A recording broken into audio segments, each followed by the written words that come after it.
Ataque a tiros em Universidade de Praga deixa mortos e feridos. Crianças e adolescentes na faixa de Gaza não têm acesso a 90% do seu consumo normal de água. Polícia Federal investiga possíveis crimes cometidos pela Braskem durante a exploração do Salgema em Maceió. Número de roubos na região central de São Paulo em 2023 é o mais alto em 22 anos. A Argentina anuncia mega decreto que revoga ou altera mais de 300 leis para desregular a economia do país. Bolsa Família será bloqueado por irregularidade no CPF a partir de janeiro. Ministério da Saúde libera 100 milhões de reais para financiamento de pesquisa de desenvolvimento da terapia celular CAR-T-cell. Por conta do fenômeno El Niño, verão brasileiro deve ser de temperaturas elevadas e chuvas acima da média. Evolução da cidade maravilhosa é demonstrada na exposição Rio Cidade Luz, na capital fluminense. Essas e outras notícias a partir de agora no Jornal das 22.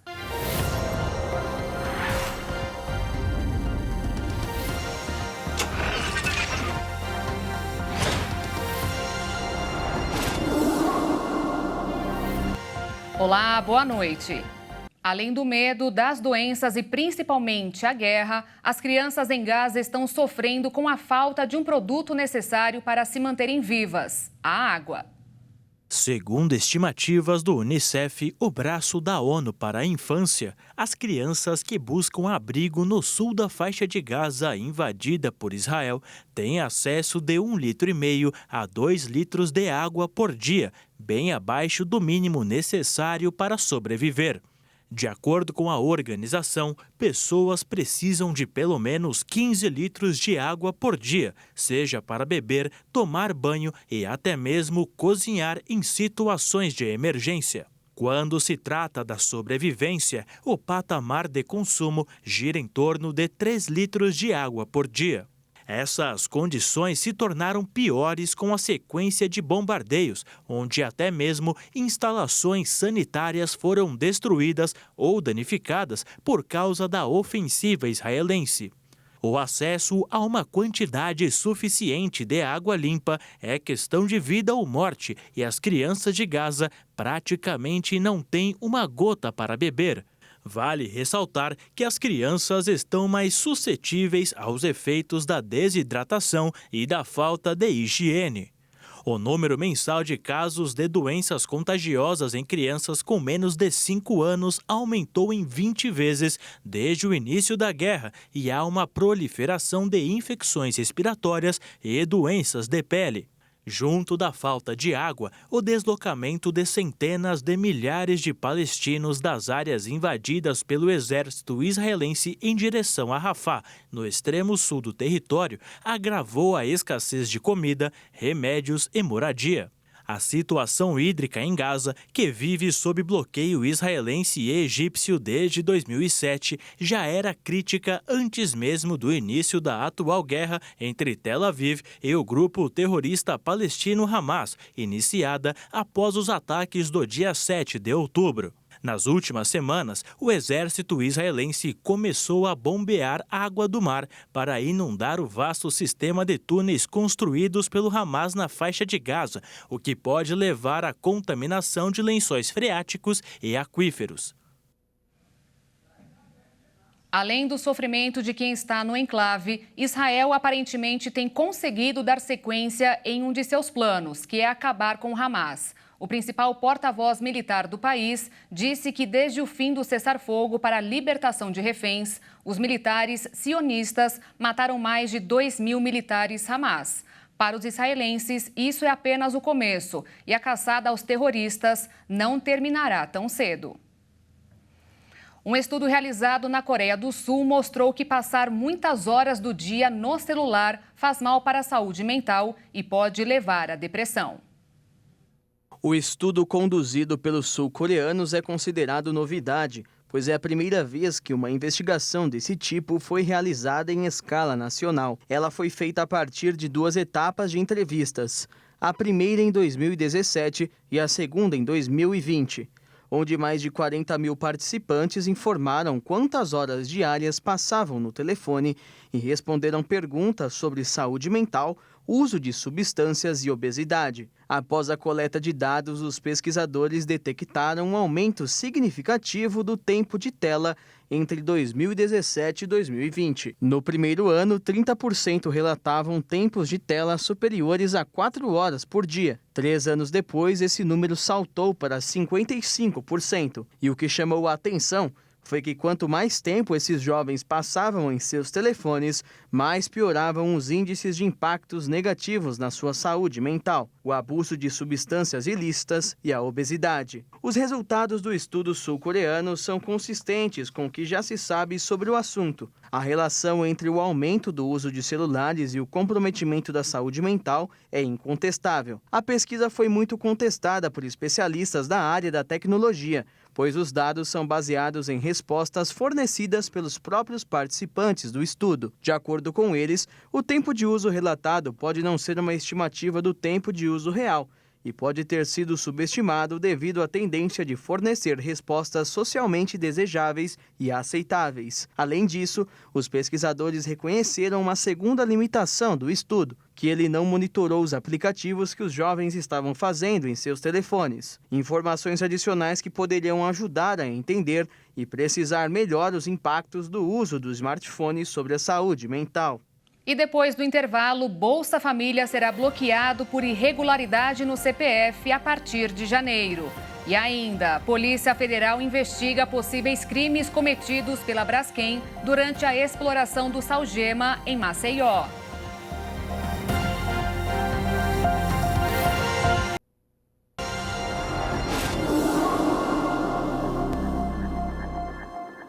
A Superintendência do Patrimônio da União no Ceará aprovou a construção de uma usina de dessalinização na Praia do Futuro, em Fortaleza. O problema é que a medida contraria uma orientação da Agência Nacional de Telecomunicações. A Anatel recomendou que a construção fosse feita em outro lugar por causa do risco de um rompimento de cabos de fibra ótica que abastecem a internet no Brasil. Já a Companhia de Água e Esgoto do Estado afirmou que não existe qualquer risco disso acontecer.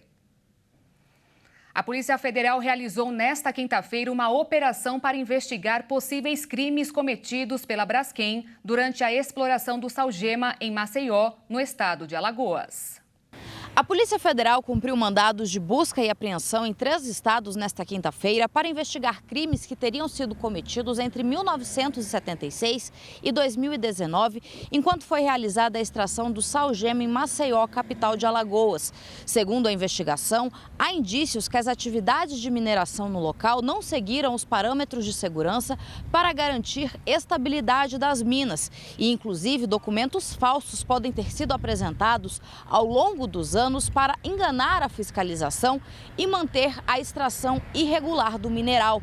Por causa dessa extração realizada fora dos padrões de segurança, uma severa instabilidade no solo foi registrada em alguns bairros da capital, fazendo com que cerca de 60 mil pessoas deixassem casas e comércios na região afetada. Os mandados de busca e apreensão foram cumpridos em Alagoas, Rio de Janeiro e Sergipe e tiveram como objetivo buscar provas para a investigação. Os suspeitos poderão responder pelos crimes de poluição qualificada, usurpação de recursos da União e apresentação de estudos ambientais falsos. Em nota, a Braskem informou que está acompanhando a operação da Polícia Federal e está à disposição das autoridades. Todas as informações serão prestadas no transcorrer do processo. A Polícia Civil interditou 5 açougues de uma rede varejista do litoral sul de São Paulo por suspeita de comercialização de carnes impróprias para consumo. As lojas eram de Itanhaém, Mongaguá e Peruíbe. As investigações tiveram início após uma série de denúncias contra os açougues da região, cujos nomes não foram divulgados. Durante a operação, policiais, agentes da vigilância sanitária e peritos criminais encontraram carnes apodrecidas com larvas, moscas, bolor e coloração escura. A mercadoria era fracionada em porções menores, reembalada e depois vendida a baixo custo. Aproximadamente 10 toneladas foram descartadas. Os gerentes dos estabelecimentos foram autuados em flagrante pelo crime contra as relações de consumo, já que os consumidores foram expostos a risco de adoecimento e, em casos mais graves, de morte. O ministro da Justiça e Segurança Pública, Flávio Dino, anunciou hoje que o governo deverá pagar até R$100 mil como recompensa para quem der pistas sobre os líderes das facções criminosas. O ministro Flávio Dino discursou em cerimônia de entrega de 700 viaturas e o anúncio de investimentos para o combate ao crime organizado e investigação de homicídios. A metodologia prevê o pagamento de recompensas de até R$100 mil por denúncias que levem à prisão de líderes de facções criminosas. Introduzimos hoje a lista de procurados em parceria com os estados e com os municípios. Senhores deputados, deputadas, nós teremos, doravante, a possibilidade dos estados indicarem até 8 dos seus procurados para a estruturação de um sistema nacional, inclusive com recompensa. Nós estamos prevendo que a prisão de um desses chefes de facção pode levar ao arbitramento pelo Secretário Nacional de Segurança Pública de uma recompensa variável entre R$30 mil e R$100 mil por preso, porque nós acreditamos que isto é uma medida importante para dinamizar esse instrumento de eficiência da polícia.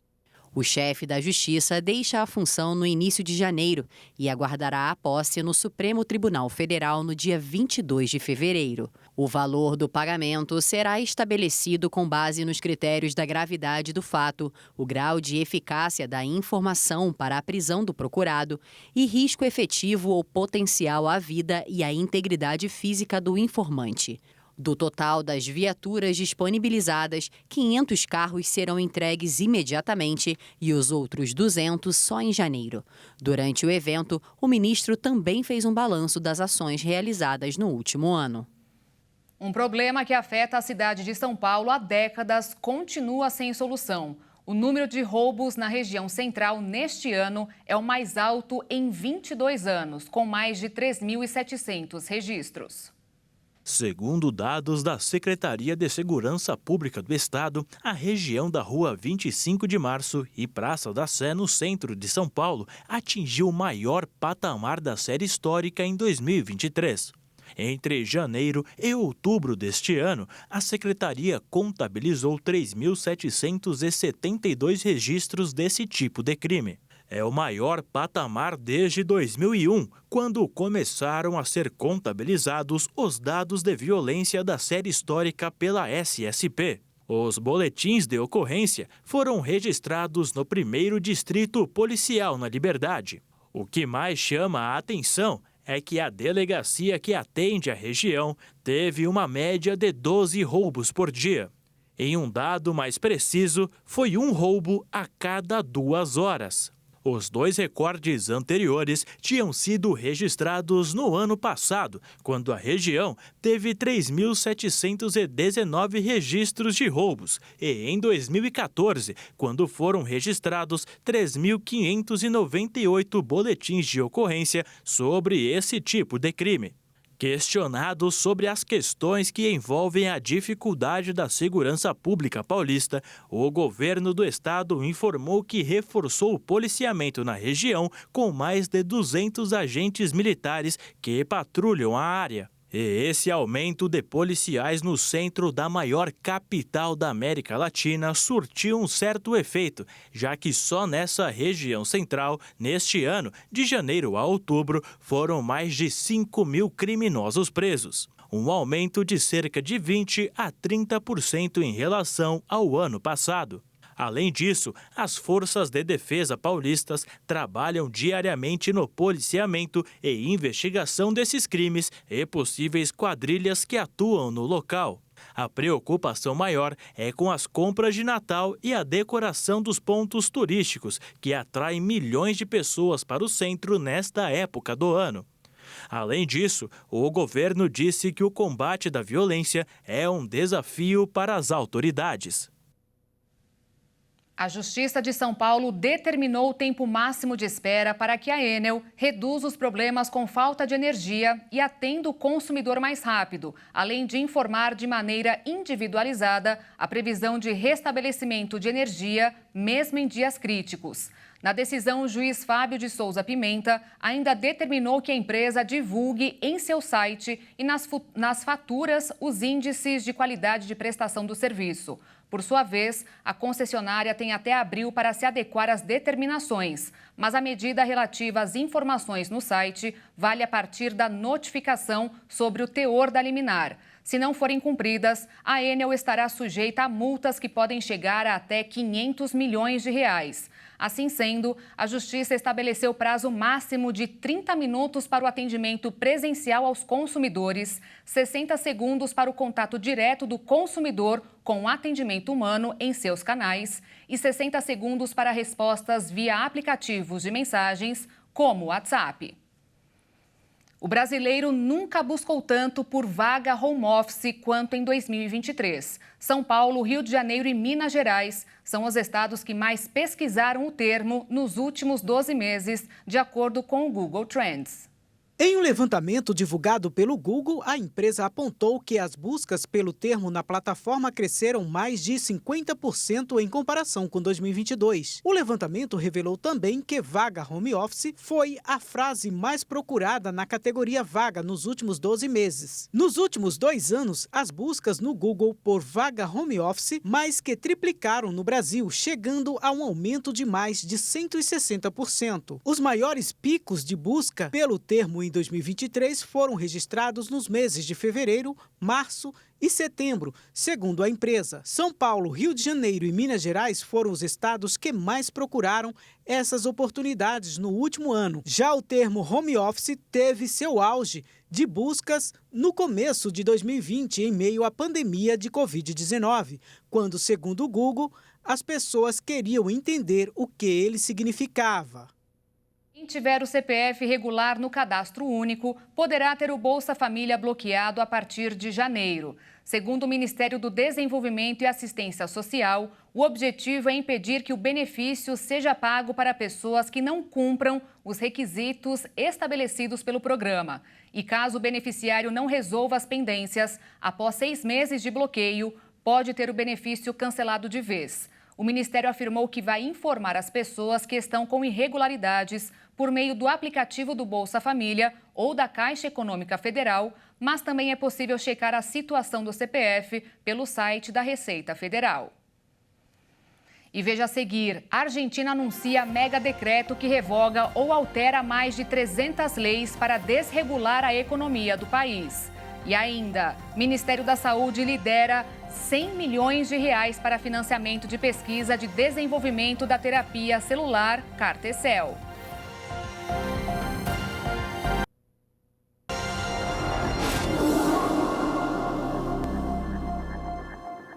O Senado e a Assembleia Nacional da França aprovaram uma lei de migração que estabelece regras mais duras em relação à política migratória no país. Uma das principais mudanças está ligada aos benefícios sociais oferecidos aos estrangeiros. Para receber, os migrantes terão que estar no país por pelo menos 5 anos. Um prazo que pode diminuir pela metade se caso encontrarem um emprego.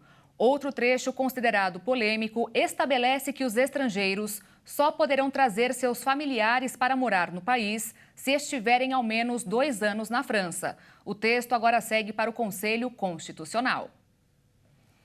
O presidente ultraliberal da Argentina, Javier Milei, anunciou em rede nacional um mega decreto que revoga ou altera mais de 300 leis para desregular a economia da Argentina.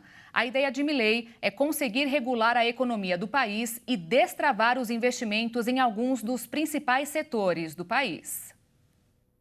Sentado no centro de uma mesa na Casa Rosada, rodeado de 9 ministros e outros 3 membros de seu governo, Milei fez uma introdução longa explicando de sua maneira que o Estado e os políticos são a causa dos problemas do país. O vídeo de cerca de 20 minutos, reproduzido em cadeia nacional de rádio e TV na Argentina, iniciou com uma longa descrição dele sobre os fracassos econômicos da Argentina nas últimas décadas.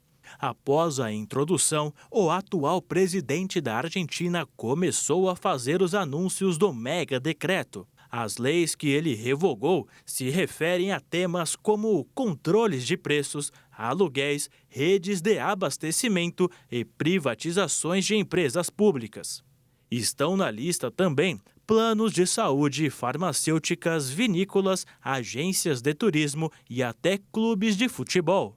Uma das principais leis citadas por Milei está sendo vista como a mais importante e se trata do setor aduaneiro.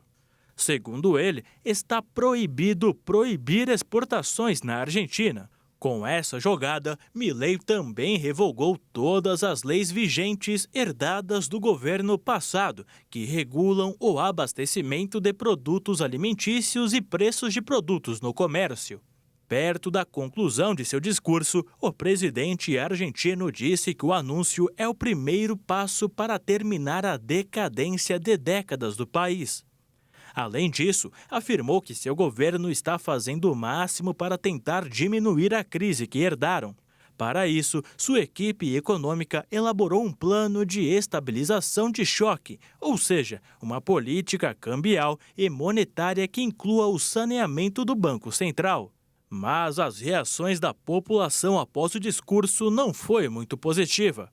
Minutos depois do término, panelaços foram ouvidos em alguns bairros de Buenos Aires e para as próximas semanas, provavelmente, novos protestos sejam convocados por líderes de programas sociais. O Banco Central do Brasil divulgou nesta quinta-feira seu relatório trimestral de inflação. A inflação do Brasil, medida pelo Índice de Preços ao Consumidor Amplo, o IPCA, deve fechar o ano em 4,6%. E a chance de que o índice estoure a meta caiu de 67% para 17%. As informações constam no relatório de inflação do terceiro trimestre, divulgado pelo Banco Central. Definida pelo Conselho Monetário Nacional, a meta de inflação para este ano é de 3,25%, podendo oscilar entre 1,75% e 4,75%. O relatório cita ainda a decisão do Comitê de Política Monetária de reduzir a taxa básica de juros em 0,50 ponto percentual para 11,75% ao ano e diz que a decisão é compatível com a estratégia de convergência da inflação para ao redor da meta ao longo do horizonte relevante, que inclui o ano de 2024 e o de 2025. O Banco Central também revisou a previsão do Produto Interno Bruto, aumentou de 2,9% para 3% este ano. Para 2024, a previsão passou de 1,8% para 1,7%. No mercado financeiro, os investidores repercutiram a divulgação do relatório trimestral de inflação do Banco Central, que elevou as estimativas de crescimento do PIB e reduziu as projeções de inflação em 2023. Também ficou no radar o orçamento de 2024. Com isso, o dólar fechou em queda de 0,49%, cotado em R$ 4,88 na venda. A Bolsa de Valores atingiu um novo recorde histórico de pontuação, o terceiro só nesta semana, fechando em alta de 1,05% aos 132.182 pontos. Uma equipe de pesquisadores dos Estados Unidos concluiu que os temidos produtos químicos eternos podem acelerar a progressão do câncer, após analisar a exposição de células cancerígenas coloretais a essas substâncias. O estudo revelou que os bombeiros que costumam ter níveis mais elevados de químicos externos no sangue do que a população em geral devido à sua exposição frequente a combate a incêndios, já que os produtos utilizados para retardar as chamas contêm essas substâncias, têm maior probabilidade de desenvolver e morrer de câncer coloretal. Na nova pesquisa, os autores destacam um papel potencial desses produtos químicos na disseminação do câncer metástase em organismos vivos. Ainda não há provas de uma relação direta com a metástase em si, mas essas substâncias aumentaram a motilidade, uma característica importante da metástase. Para estudar como esses produtos afetam o câncer coloretal, os pesquisadores usaram células cancerígenas cultivadas em laboratório e medir os níveis de metabólitos, milhares de pequenas moléculas, como aminoácidos, lípidos e proteínas. Quando expostas, as células apresentaram maior movimento e maior tendência de disseminação. A exposição aos químicos externos também alterou vários metabólitos cruciais para a função celular, como aminoácidos e ácidos graxos, bem como proteínas sinalizadoras associadas a metástases. Mas essa não é a primeira vez que a ciência destaca uma possível relação entre esse material e o câncer. Uma pesquisa conduzida por cientistas da Universidade da Califórnia apontou que produtos químicos externos aumentaram o risco de câncer de fígado. Na ocasião, o grupo encontrou ligações entre o sintético sulfonato de pelofructano e o carcinoma hepatocelular não viral. Os produtos químicos externos fazem parte do nosso cotidiano. A indústria usa em produtos que vão desde embalagens de fast food até panelas antiaderentes e roupas impermeáveis. As substâncias são chamadas assim porque resistem muito bem à deterioração. Estão presentes em combustíveis para jatos e espuma anti-incêndio, até panelas antiaderentes e roupas impermeáveis. O Ministério da Saúde liberou 100 milhões de reais para o financiamento da pesquisa de desenvolvimento da terapia celular CAR-T-cell, técnica que combate o câncer no sangue com as próprias células de defesa do paciente modificadas em laboratório. O estudo clínico vai ser financiado pelo Ministério da Saúde com apoio de estrutura por parte do Butantan e investimento de pesquisa da FAPESP e do CNPq, de acordo com Carlos Gadelha, secretário de Ciência, Tecnologia e Inovação. E do Complexo Econômico Industrial da Saúde, a pasta tem o objetivo de garantir à população mais carente o acesso aos tratamentos mais modernos contra o câncer. Para dar início à pesquisa, diversos pacientes serão recrutados a partir de janeiro e fevereiro do ano que vem, por um período de 12 meses. Após esse tempo, eles serão acompanhados por mais 12 meses para uma análise dos resultados e a solicitação à Anvisa de registro do produto, que poderá ser disponibilizado ao SUS. O estudo clínico de fase vai incluir 81 pacientes com leucemia linfóide aguda de células B e linfoma não Hodgkin de células B, de forma gratuita. Até o momento já foram tratados com essa terapia de células CAR-T desenvolvidas na USP e no Hemocentro de Ribeirão Preto 20 pacientes com leucemia ou linfoma, sendo que 14 deles continuam bem. Todos eram casos graves para os quais não haviam mais opções terapêuticas. Um caso que ganhou notoriedade neste ano foi o de Paulo Peregrino, de Niterói, no Rio de Janeiro, que fez o tratamento de forma compassiva por meio de uma autorização da Anvisa de forma individualizada para pessoas que já tinham esgotado todos os tratamentos aprovados possíveis. O publicitário combatia o câncer havia 13 anos e teve remissão completa do linfoma em 30 dias com o CAR-T-cell. Paulo estava prestes a receber cuidados paliativos quando, entre março e abril, foi o 14º paciente a ser tratado pela terapia em São Paulo. Atualmente, apenas a fábrica de células de Ribeirão Preto está em operação e será responsável por atender a demanda de participantes do estudo. No futuro, poderão ser atendidos até 300 pacientes ao ano. O estudo clínico é focado em pacientes com leucemia linfóide aguda de células B e linfoma de células B que não responderam ou apresentaram o retorno da doença após a primeira linha de tratamento convencional, como quimioterapia e o transplante de medula óssea. Apesar de promissora, a técnica brasileira não tem efetividade em outros tipos de cânceres. Para receber mais informações e pedir para participar do estudo, basta encaminhar um e-mail para terapia@hemocentro.fmrp.usp.br. O presidente Lula sancionou a lei que cria a Política Nacional de Prevenção e Controle do Câncer. O texto prevê uma série de princípios e diretrizes para melhorar o tratamento da doença no Brasil. O objetivo é diminuir a incidência dos diversos tipos de câncer, além de garantir o acesso adequado ao cuidado integral, melhorar a qualidade de vida dos pacientes e diminuir a mortalidade. A legislação entrará em vigor no Sistema Único de Saúde em 6 meses. Alguns órgãos podem envelhecer mais rapidamente do que outros e ficar mais vulneráveis a doenças. Um novo exame calcula a idade de 11 órgãos com base em proteínas no sangue, o que pode ser útil para tratamentos preventivos. Determinar a idade real dos órgãos. Agora, pesquisadores da Universidade de Stanford desenvolveram um exame de sangue muito simples e barato que pode determinar a idade real de 11 órgãos importantes, como coração, rins, cérebro, pulmões e fígado, com base em determinados grupos de proteínas no sangue. São analisadas proteínas específicas de órgãos no sangue das pessoas testadas.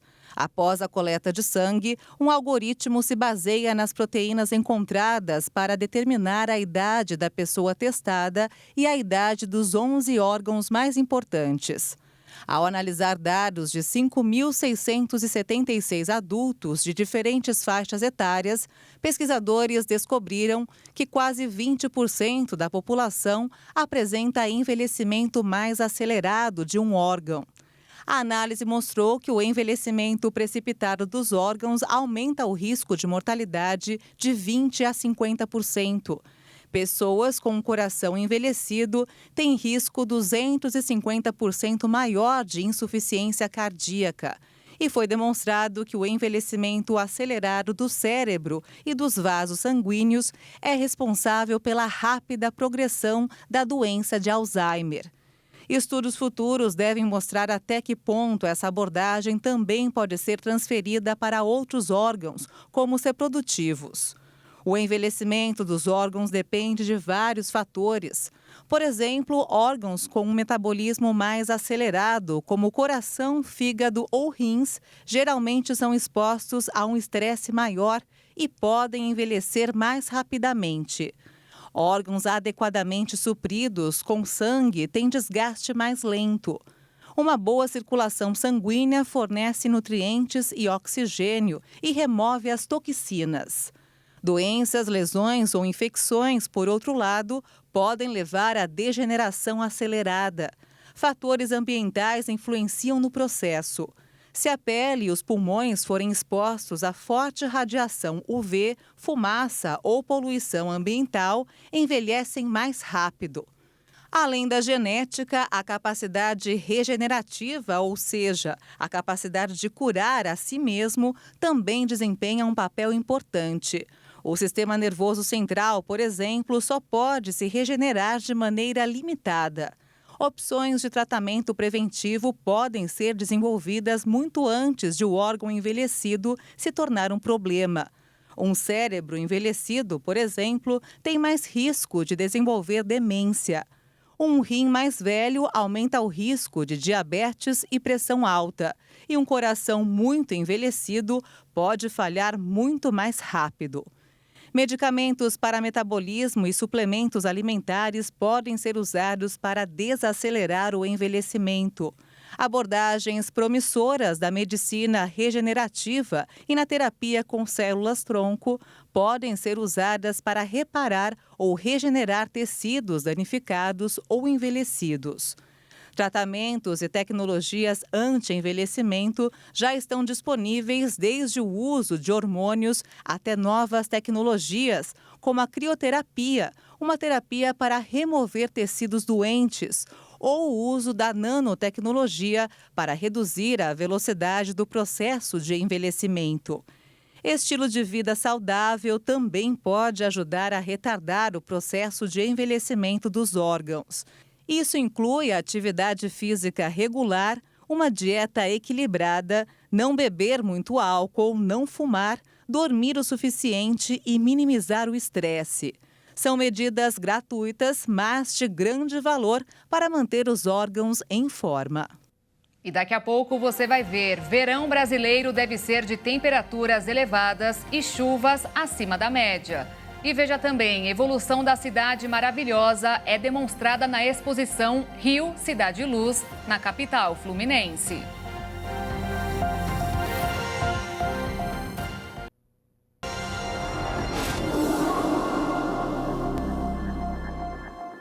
O torcedor do Fluminense vive um clima de expectativa e ansiedade. Amanhã, às 15h, pelo horário de Brasília, o tricolor carioca entra em campo para disputar a partida mais importante de sua história centenária, a decisão do Mundial de Clubes da FIFA. O adversário é o poderoso Manchester City da Inglaterra. Durante a coletiva de imprensa, o técnico Fernando Diniz disse que o Fluminense vai enfrentar a melhor equipe do mundo, mas tem confiança no time tricolor. Então, o que a gente vai tentar fazer amanhã é ser o melhor possível e a gente vai colher um resultado depois que terminar o jogo, que vai ser empate, derrota ou vitória. Mas o Fluminense vai procurar jogar como um time que acredita nos seus valores e que acredita que as coisas são possíveis. Também na entrevista, Felipe Melo deu uma resposta ao jornal inglês The Telegraph, que comparou o Fluminense a um time de aposentados. Eu nunca tinha escutado falar desse jornal, né? Seja porque nunca joguei na Inglaterra, de repente, ou porque não é, de repente, o maior jornal da Inglaterra, não sei. E depois que eles falaram essa bobeira, eu acabei sabendo quem são. Eles foram inteligentes, é uma forma de chamar o público, né? O versátil jogador crê no título mundial, apesar de todo o favoritismo britânico. Eu penso que para Deus nada é impossível. Era impossível o Fluminense ter uma virada no início da temporada contra o maior rival no campeonato estadual e nós obtivemos essa virada. Era impossível o Fluminense classificar num grupo tão forte como foi o grupo da Libertadores, nós nos classificamos em primeiro lugar.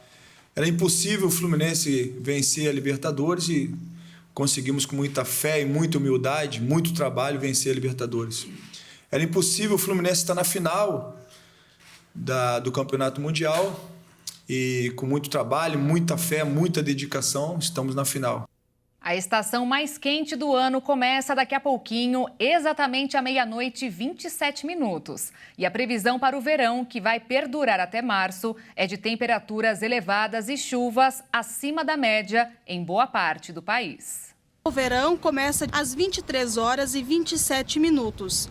Com essa informação, você deve estar pensando, mas já está tão quente e o verão nem começou? Pois é. Isso tem uma explicação. Em outubro e novembro deste ano, as temperaturas ficaram 8 graus acima da média. E esse calorão deve continuar no primeiro trimestre de 2024, por conta do fenômeno El Niño.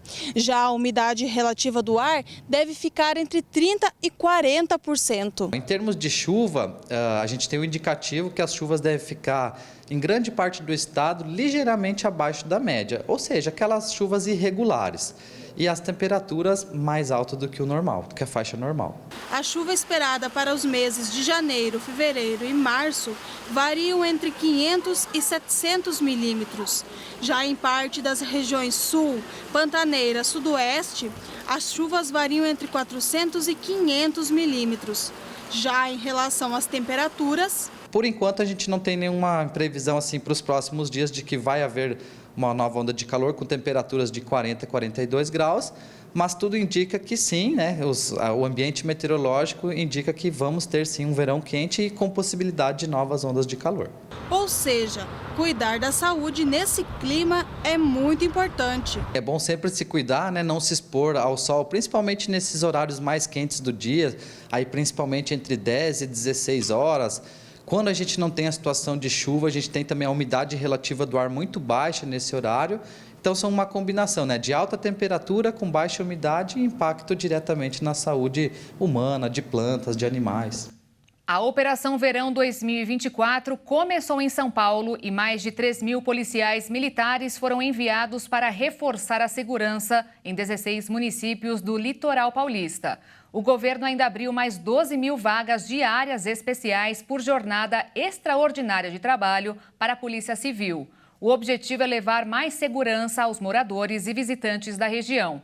Essa é a época do ano em que mais turistas visitam os locais e, por isso, a criminalidade sobe. As equipes contarão com quase 400 viaturas de reforço, 3 aeronaves, além de embarcações e drones. Essa é a primeira fase do programa, que vai até o começo de fevereiro do ano que vem. E a previsão é de que realizem uma segunda fase logo em seguida.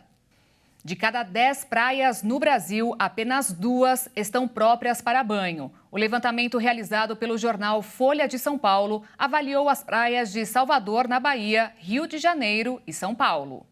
De acordo com o estudo, também falta espaço para guarda-sóis em praias como a do Farol da Barra, Amaralina, Piatã, Itapuã e Estela Maris. Mas o oásis da balneabilidade, dentre as praias da capital baiana, única limpa durante todas as semanas no ano, está no limite da cidade, seguindo rumo ao norte, a praia de Aleluia. A tarefa de achar uma praia que seja limpa em todas as avaliações feitas no ano não é uma tarefa fácil nas capitais do litoral brasileiro. Ao todo, são 337 pontos de monitoramento da balneabilidade em praias de capitais brasileiras. Deste total, apenas 47, ou 14%, foram consideradas boas, ou seja, estiveram limpas o ano todo. Por outro lado, a soma das praias consideradas ruins ou péssimas no cômputo anual chega a 48% do total. Outras 31% foram classificadas como regulares, por estarem próprias em mais da metade das medições. Levando em conta os 1.350 pontos monitorados em todo o litoral brasileiro, os indicadores de balneabilidade indicam um cenário de estabilidade na qualidade das praias em 2023, em relação a anos anteriores.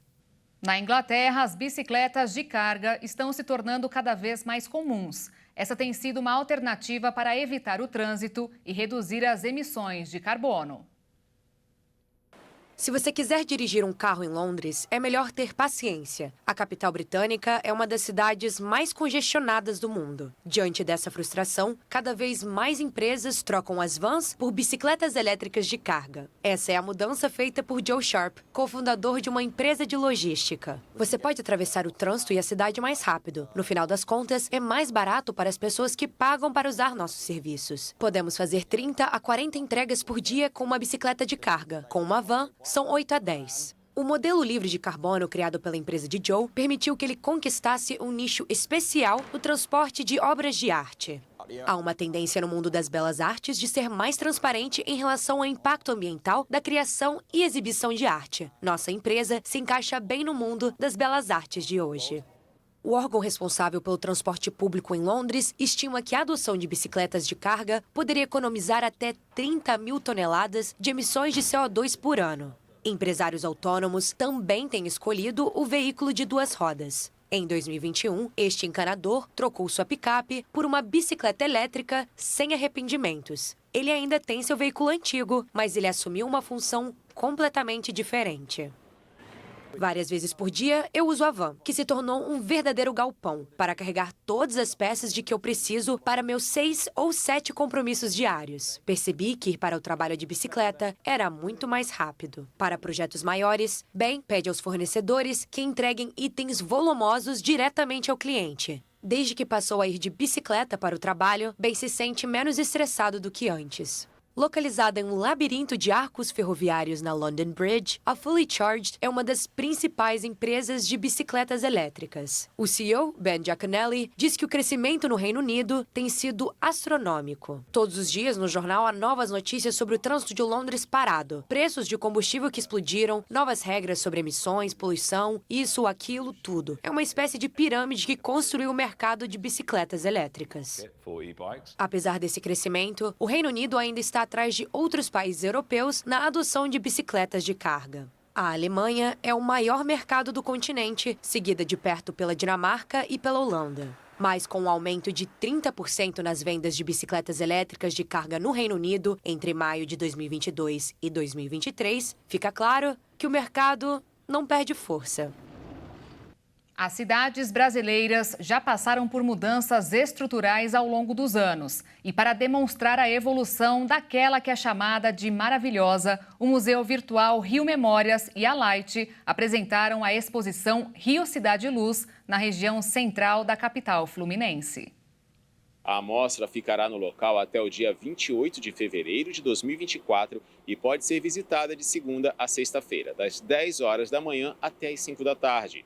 A exposição é gratuita e fica no Centro Cultural da Light, que mostra as transformações do Rio de Janeiro no início do século XX.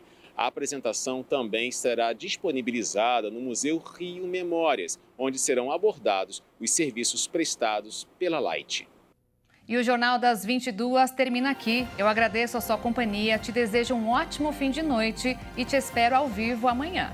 Tchau!